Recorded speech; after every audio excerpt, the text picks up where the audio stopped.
Hi, welcome today. I'm very, very grateful and very honoured to have the wonderful Fenella with us today. I'm not going to do too much talking to introduce. I'm going to let Fenella introduce herself. But yeah, I'm super excited. So over to you. Over to me. Well, thank you so much. It's genuinely so wonderful to be here, and it's just such an honor myself to have kind of like watched all of this grow and be invited on. So yeah, I am Fenella. What I do for my life is I am a life coach. So I'm a certified life and or personal and business coach, as it officially I am titled. And I'm also a healthy boundaries for kind people coach and facilitator. Which basically just means I spend the majority of my time having conversations with people, and really getting to ask them probably the questions that no one's ever asked them before, which is genuinely one of the joys and highlights of my life. And I work with all kinds of people, from athletes to women and almost girls. I'm kind of opening space so that I can work with younger people as well. But yeah, people who are just ready, whatever it might be, wherever they are in their life, are ready to take on the next steps and need someone, some support, some thoughtful space to talk. And I offer that to whoever needs it. And yeah, that is who I am. That is what I do. I'm also a meditation teacher, and I'm on Insight Timer and all that fun stuff. But yeah, that's me in a very not short way of saying it. It's lovely. And as you were speaking, I was getting tingles. I worked with Fenella. We were just discussing, I think it was about 3 years ago now. And it was a very dark time in my life. And Fenella brought light to Instagram, and I was like, yeah, I need to work with this person. Incredible. And it was an incredible space that you created. And I will never forget that, because some of the tools now that I use within my business has come from you. And I still draw on those things, like the boundaries and the healing. So as I'm talking about it, I'm getting a bit emotional because it was such an amazing experience. And yeah, it was just incredible. So I personally experienced Fenella, and she's amazing. So so how long have you been doing this? How long have you been into this kind of work? Is it always something you wanted to do, or did you kind of find your way into it? Yeah, how did you get there?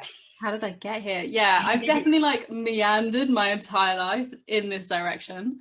I've been doing this work, so I run my business for 4 or 5 years now, but I don't know how long I've kind of been official. So I came from academia straight into coaching. So I went into my kind of undergrad degree, which is biological anthropology, and kind of studying humans and how we got to physically where we are, but also like psychologically, like why are we the way we are? And then I went on to do my master's in nutrition, physical activity, and public health, where I focused on adult well-being and our happiness strategies, and like, why do we behave and do certain things to achieve certain goals, and what are we thinking about, and what's going on underneath the surface of the decisions that we make in our life. And the whole way through my master's, I was being coached by a coach, which I know is quite different. Most people don't really have that, I think, because I found this incredible coach. I was having a lot of therapy at the time, and I just knew this was the right transition for me to work kind of into, and to start working with this coach. And then as I got through my master's, I realized, you know what, I really want to be doing what you're doing. And almost, I already do this, but I want to get trained now so that I can sit on that side and I can hold this space and have these conversations and facilitate that kind of transition that so many people need, and yet maybe isn't seen in the kind of wider world nowadays. And so she started training me. I became her apprentice. And then about a year or so into that, I started working and bringing in clients and offering my services. And that's just my coaching side. I've been teaching meditation for literally donkey's years, because I got taught meditation at the age of 11, and I was literally at school, first day of school, they sit us down, they go, cool, we're going to teach you something. It might sound a bit weird, just go with us. It's really good for you. They taught us mindfulness meditation from day one of school. We practiced twice a day, 45 minutes in the morning. And then when I was 14, I got taught transcendental meditation, which is kind of mantra based. So I've been using and learning meditation and mindfulness basically my whole life, and I can tell you it really helps with teen angst. Like, it really helps. So yeah, it's just little bits of me. Yeah, and I mean that's something I think meditation and wellness and the mind, I think it's something that people struggle with quite a lot though, isn't it? It's finding that space to be able to sit, because I know when I first started doing it, I didn't want to, because I didn't want to allow the feelings and thoughts to come up. And if you had some advice in terms of people trying to get started, because people say, oh yeah, I tried it once, but it's like it takes longer than once, isn't it? It's a kind of ongoing, it's a forever process. So how would you kind of advise, like, offer people to get started? Because I think sometimes people see it as maybe a little bit, I don't know, I can't find the word, but it don't understand that perhaps integrating it into everything helps that whole well-being picture. So any kind of top tips and Yeah, top tips for mindfulness and meditation. Yeah, definitely. Well, I think first of all, just realizing that mindfulness, if you need to reframe it in a way that's more productive, if it feels a bit uncertain or a bit too spiritually or whatever it might be, it's literally the gym for the mind. You know, it's that simple place where we go to pay attention to the needs and the goals that we're trying to get our mind to on a very practical level. And I think a huge misconception with meditation is that you're meant to sit down, you're meant to quiet your mind, focus on whatever you've been told to, whether it's your breath or a word, and then all of your thoughts and everything going on in your head is just meant to disappear, and it's just meant to go. And that's meditation. And the reality is the meditation isn't that. The meditation is you've gone off having a thought about your lunch, what, and you know, who you've got to pick up later, and then you go, oh wait, I'm meditating.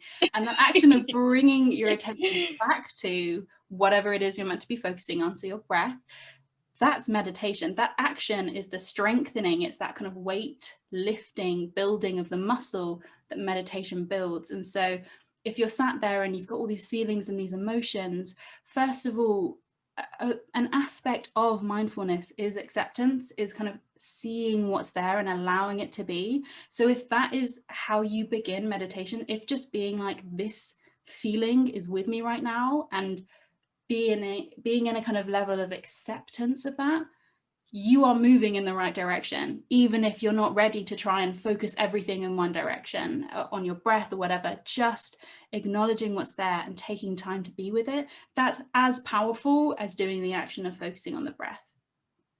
amazing.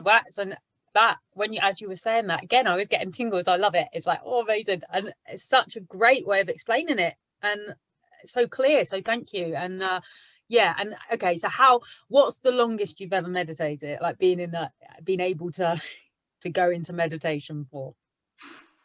I do not know. I mean, I've been around people who've done those kind of quiet retreats, and I have to say I am nowhere near those people. My meditation has very much, and kind of my mantra for myself is small and often is how I support myself. But I've definitely been in a meditation space for an hour and a half, but I am a very fatigued, sleepy human. And so I do not know if I was actually awake for all of that time. All I can tell you is that I did my best. Oh, brilliant. And this is what I love about you, is the honesty that comes with everything you do. And I notice it across your Instagram accounts, sorry. And, you know, you really do show up and you are honest about where you are. And that's what I think makes you, that's what kind of spoke to me when I saw your stuff and was like, I need to work with this lady, she's incredible.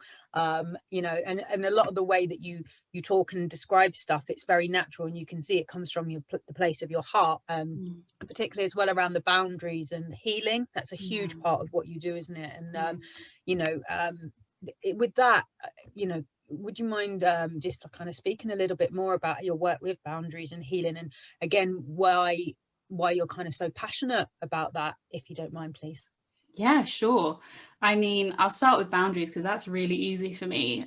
So I was raised to be a very good girl. I was raised to be quiet, polite, you know, and it facilitated really, really like detrimental people pleasing in how I behaved and what I did.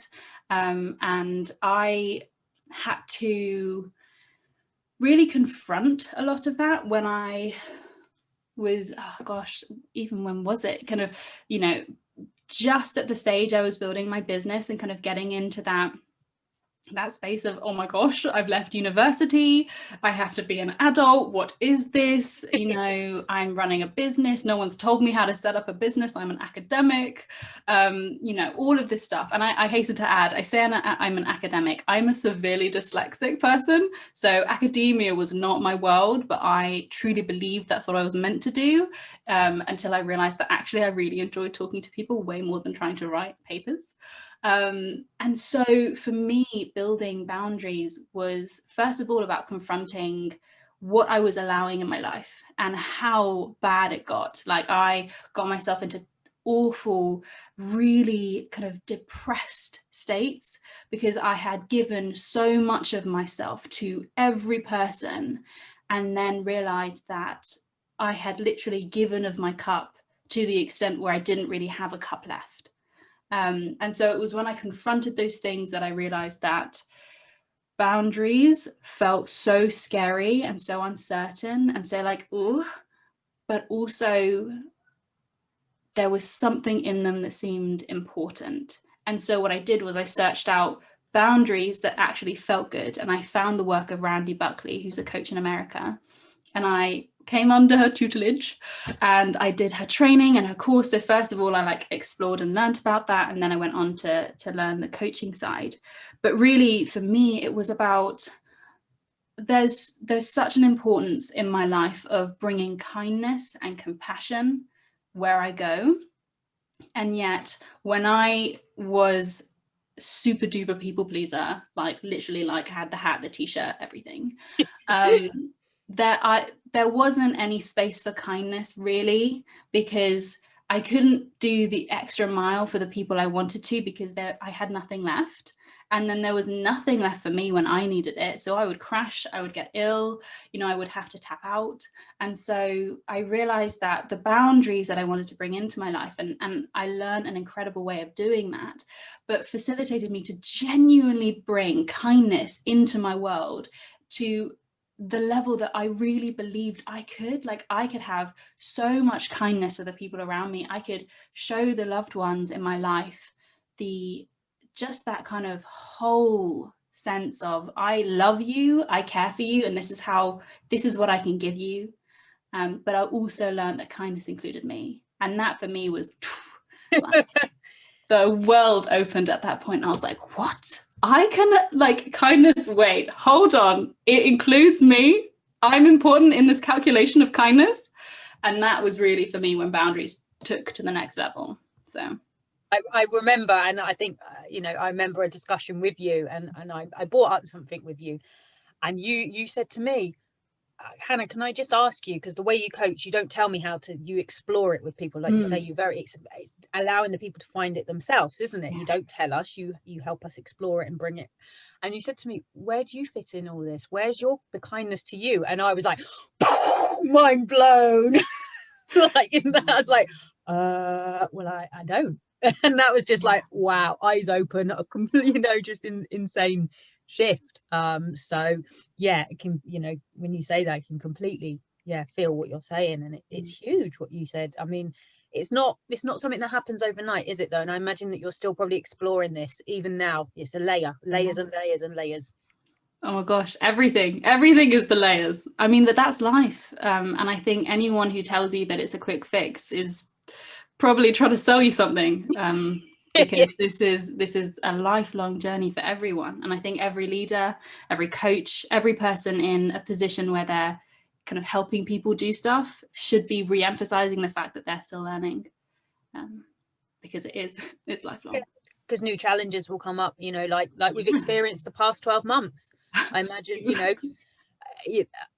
again, from your point of view, you've probably got all these tools that you know you can use, you can call upon, but I imagine you've had to kind of find yourself into what's been going on, into you know, how have you it's my old accent coming through then, how have you found the last 12 months with everything that's been happening?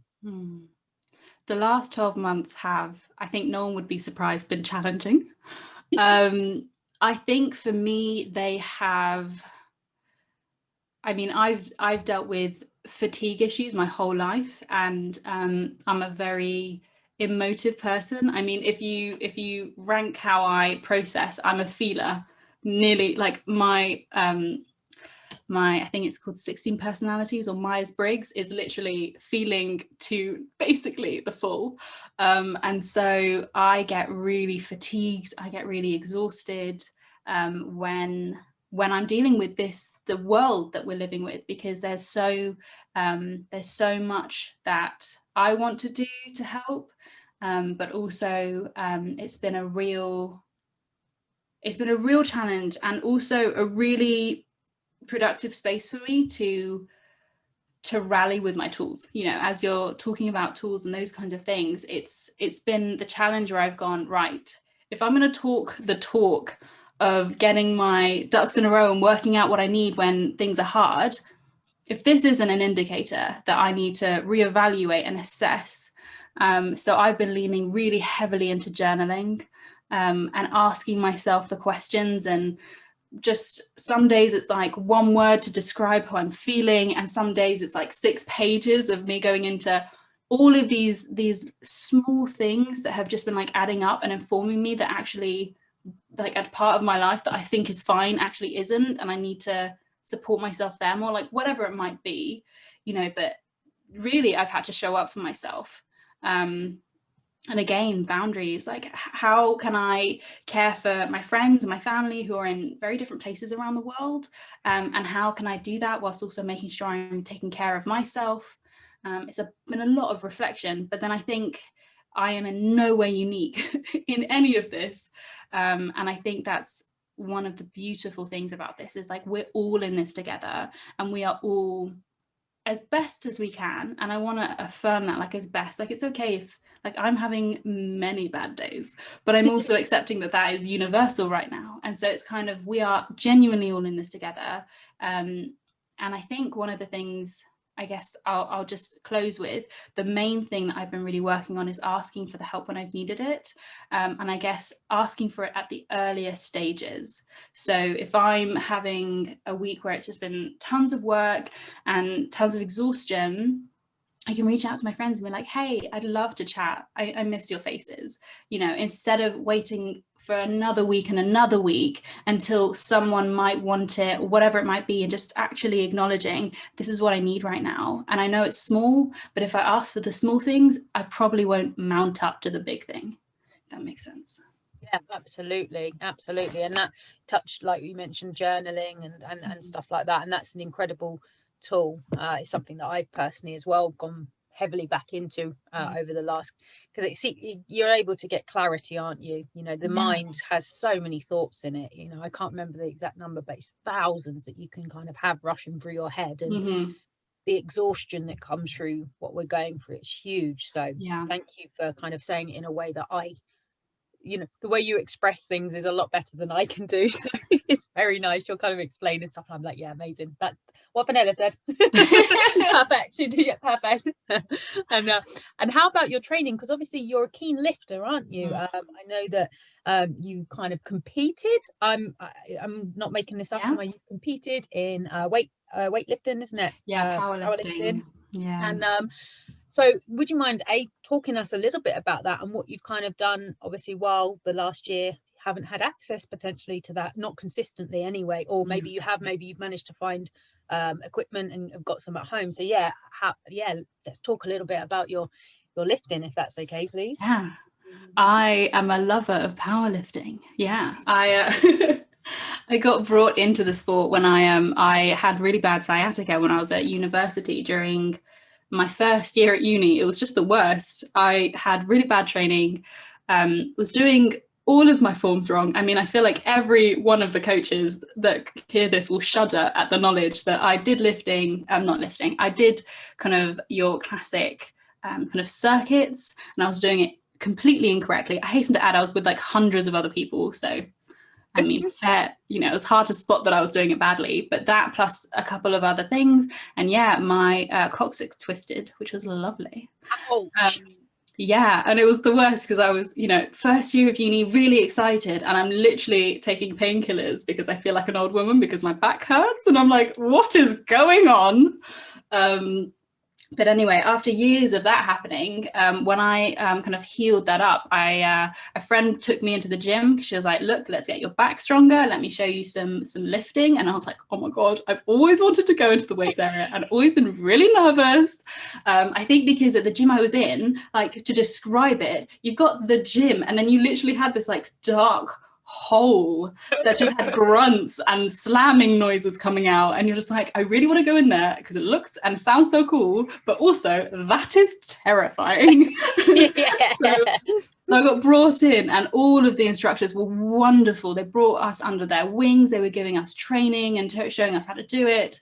And then I moved to my master's, and one of my very close friends who I met on my master's, she was this epic powerlifter from America. And I was like, I don't know what powerlifting is. I know how to do a squat. Show me more. And she basically took me under her wing and showed me the ropes. And the irony was, I went with the squad at the time at Bristol University, where I was studying my master's.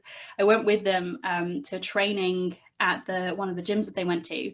About 2 weeks later, I signed up for my first powerlifting competition. And I was like, I don't even know what I'm doing. Like, genuinely, they were yelling the commands at me and telling me like, okay, pause, wait, okay, go, go, go, go, stop, don't move, things like that. It was hilarious. But such beautiful memories and such a wonderful way to start a sport, especially as I came from playing lacrosse, and originally I was a ballet dancer. So I was used to having lots of people around me, and these things had felt like such isolatory, like individual sports, and then being like, oh my God, you can do it in a team. And so, yeah, over the years I have competed.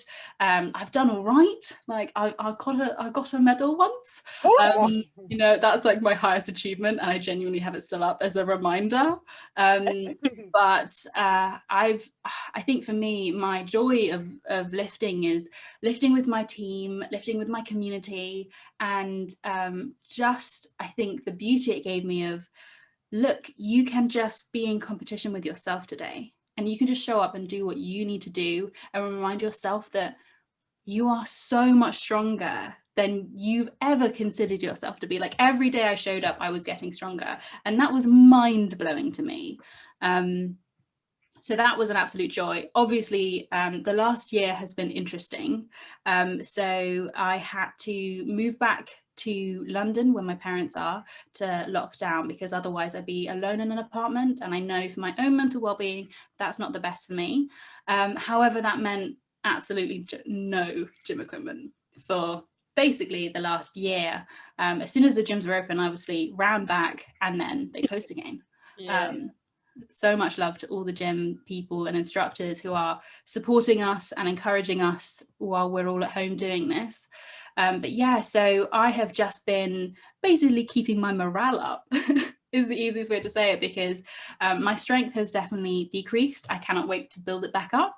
And honestly, it's been a balance of, if at this period of time, I take it week by week, day by day, but sometimes my tiredness and my exhaustion just meant, if it's not today, it's not today. And it was just this reminder, like, when you feel better, you will get out there. And if you need to kind of like get yourself together and get out there, that's one thing. But if you are exhausted, that actually rest is more important right now. So it's been a kind of working between those things. I think we got some tiny weights, so I've been messing around with them, doing all the fun ab stuff or arm stuff. But I do have to be honest, sometimes I kind of close my eyes and pretend I've got my weights back on and do some squats, and I'm like, yes, remember what 80 kilograms feels like. But yeah, that is in the future, cannot wait to get back. But just taking care of myself, really, and moving my body, yoga, lots of yin, to be honest, lots of slow yoga, but just movement and keeping my body happy and healthy, however it needs me to do it, basically. I think you touched on some really important points. And I know across social media, you can feel quite guilty, can't you, that you're not doing enough. And it's that balance. From a coach, I'm a coach, obviously, but not guilting people into doing loads of exercise at the moment. Like you just touched upon about, if you're exhausted, because what's happening at the moment with all the changes all the time, all the uncertainty, it's exhausting on the mind. So if you need to rest, like you say, or do something like going for a walk, or it's so important, rather than feeling I must be doing all this exercise because, and I it's quite even I as a coach have pulled back on some of my training for what you've spoken about. So for you to say, kind of reiterate that message that actually right now your mental health might be, like you say, stopping and sleeping. I know that you put it on Instagram, on your stories. You often talk about how you've been resting and how what you're doing in terms of rest, and I think that's just as important as, like you say, keeping strong and moving on the other side. It's that balance, isn't it? Yeah, well, I think it's just showing up for our whole bodies and not just the expectations that we place upon who we have to be. I know that I'm quite good at taking care of myself, and so I will, in the sense of rest and stuff, but I think with the people that I've seen around me, one of the things that I've noticed a lot, and even just in clients kind of talking about it, is this real sense of the body is literally doing its best. Like, it's trying as best as it can to get us through a period of time that is unprecedented. And so if we lean into the knowledge that we have about how our bodies work well, how we can take care of them, and not just how they look during this time, but the physicality of how healthy do we feel, how well do we feel, what is the mental health position in all of this, really taking account of the whole person, I think is really important, especially as there's a lot of, again, classic, Instagram and social medias and the TikToks, we can get so inspired by people, we can get so kind of revved up, and anyone, and I'm sure many of the people who listen and yourself, we have routines and we have things that we do because we have a lifting routine or a kettlebell routine and whatever it might be, and we're used to just showing up and doing what our body needs because we know that that's right. But when we're in a very unique circumstance, we have to reevaluate and take account of the added pressures that are on top, and just, are you sleeping well? Is your body feeling well? Is your digestion working well? How are all the different parts of you coming together as a whole right now?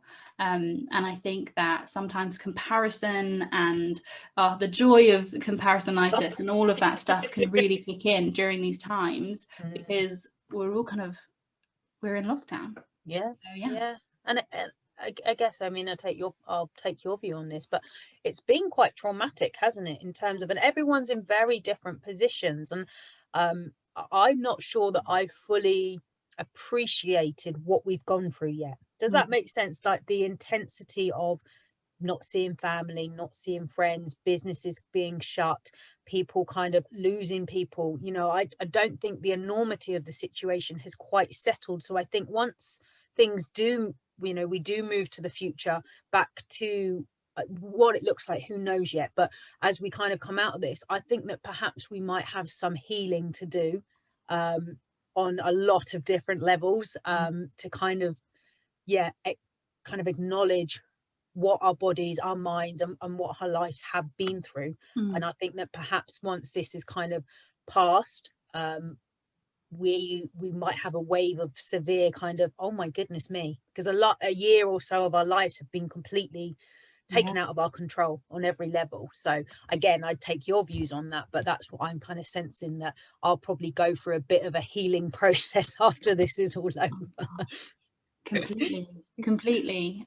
So I've been doing pro bono work with key workers, and kind of had that continuously the whole way through since March of last year, and I think that that's given me, I guess, a little bit of a view into the reality of some of the tougher places right now, and some of the communities that are working the hardest to keep everything running. But I completely agree with you. just on a, I mean, I feel very lucky that I could isolate with my family, isolate lockdown, and you know, and I've got a garden, I've got a cat, I can snuggle my cat. Oh my god, the best. And like have all this, you know, for me, I've just been trying really hard to remind myself, like it's very rare that people get to spend this much time with their family. Try not to get annoyed at the family, you know, share the love with the family. But I think that there is, I mean, to me, it's almost, I think that we're going to have a grieving process once this is over, not just for the people that we have lost and just the scale of loss in the community, like of the world, but also on an individual level. Like everyone had intentions for the last year or so. I know I've had things that I've just had to put to one side and acknowledge that, you know, getting to spend time with, you know, loved ones in certain ways, like I've literally just had to put that to one side.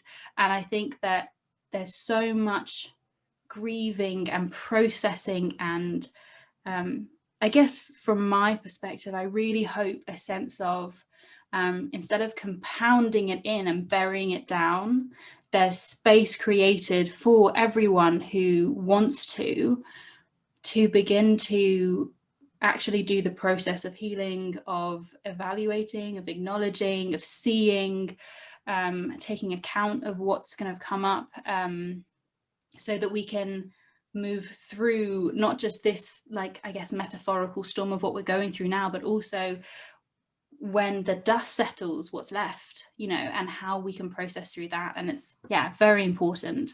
Yeah, I'll be doing it in my little corner of the world anyway. Yeah, absolutely. And I'm with you on that. And you know, I think it is big. And like I say, I'm very fortunate in terms of I've got, like, I've worked with like yourself in the past, so I have stuff that you gave me that I still use now, you know, to help me through these times, meditation, you know, all sorts.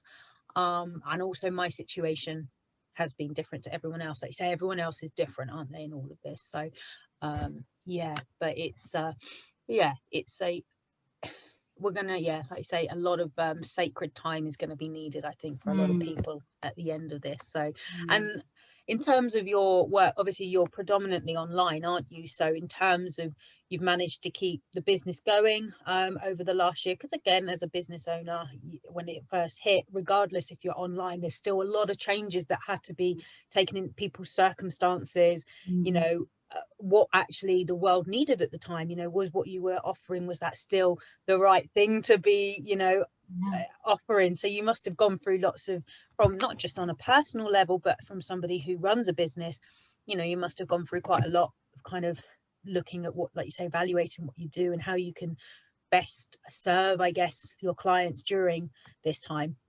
So has that been kind of difficult, or have you found it actually just went with your heart? Yeah, I mean, so it was strange for me because I was getting further training, so I was getting fully qualified as a professional, like personal and business coach at that time, because I'm a sucker for getting certified and things. And just, yeah, I love that kind of that affirmation and that gaining of knowledge. But that was very strange for me because I went from being in person, doing like all of my training in person, to suddenly everything being online, and a very different dynamic. And I was working with lots of pro bono clients at that time, to kind of work towards this certification. And I very much, as a person, when things show up in my life that I'm uncertain about, I very much, like, I will stop, I will slow down, I will sit into, what am I feeling? What are the thoughts, the stories, the, you know, the concepts coming up? And then what does that actually mean? Like, what's underneath these things? What needs to be seen in me? Or what needs to be seen just in general? And so offerings didn't enormously change because of the fact that, you know, I take on clients every 4 months and I work with them. I've been playing around with how I bring in clients, mainly to be like, what's best for me, what's best for you, what's best on a business front. It's very much been kind of trial and error on that front, and trying to work out, okay, how many people can I have at one time? If I have them all come in at once, is that better than if I stagnate it and take like people in at different times, or stagger, that's the word, stagger it, not stagnate. And so it was really kind of playing with it, and also playing with it in a way that was safe for whoever signed up, safe for whoever needed me to hold space for them, like trying to play with that. And to be fair, I've had 4 years of playing with this, so I've kind of got it down now, but it was very much kind of checking in, like, is this right? Does this need to change? So yeah, I sat with all of that. And I began kind of offering meditations and putting a few more things on Insight Timer, so that there were,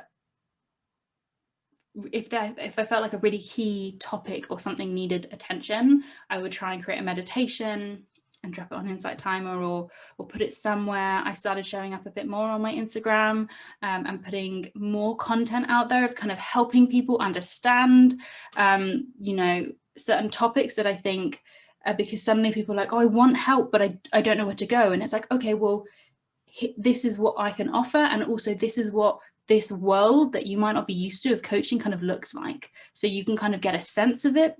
Because I think that I've always felt this sense of, if you're the right person to coach with me, like, you'll know it.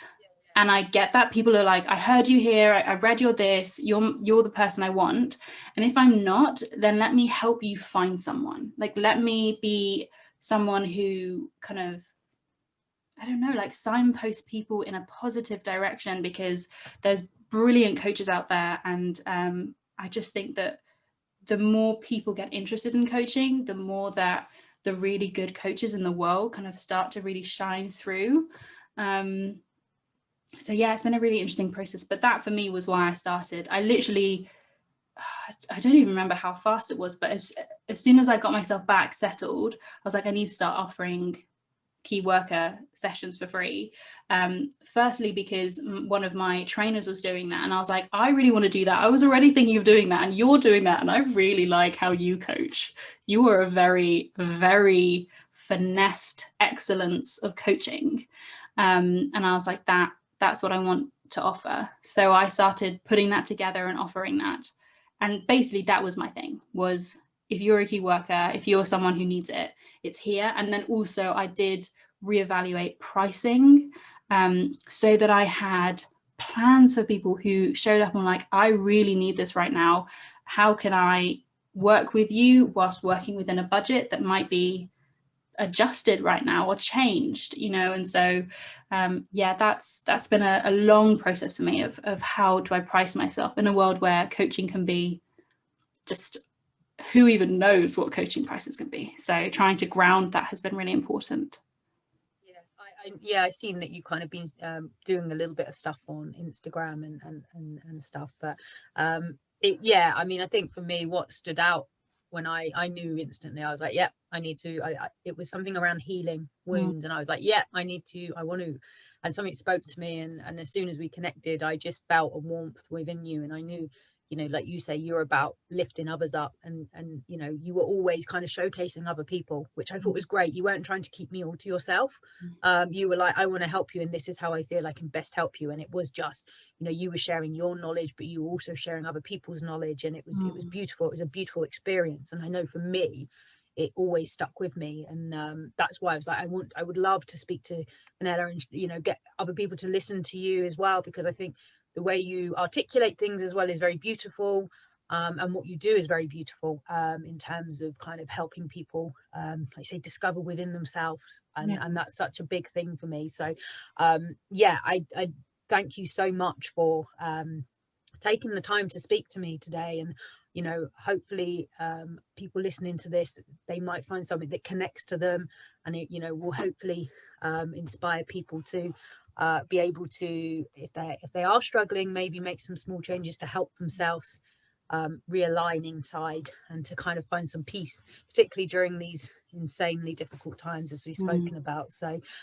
yeah, thank you so much for taking the time to speak to me today. It's been absolutely incredible, and I loved every moment of it. And you know, there's been times as you speaking and I was like, oh, tingles within my body, you know, like just warming my soul, and stuff that you've said kind of made my brain trigger, and I was like, oh wow, yes, I would like to go back to doing that actually. And yes, and little nuggets have dropped in my brain, and so thank you so much for taking the time out to spend this time with us. And I will share the link on my Instagram page. But if anyone's interested in following you, your handle, is it Fenella Powell on Instagram? Yeah, it's just my name at the moment. I'm keeping it quite nice and easy. So yeah, just at Fenella Powell on the socials.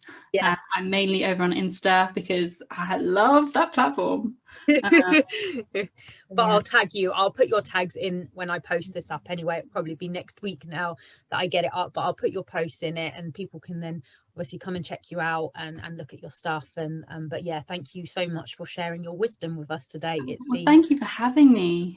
It's been so lovely to get to spend some time with you again. And yeah, thank you for giving me this opportunity to chat. I really appreciate it. Well, take care, and I look forward to hopefully seeing you again at some point in person when the world allows space again. Yeah, so, we can. Take care. Awesome.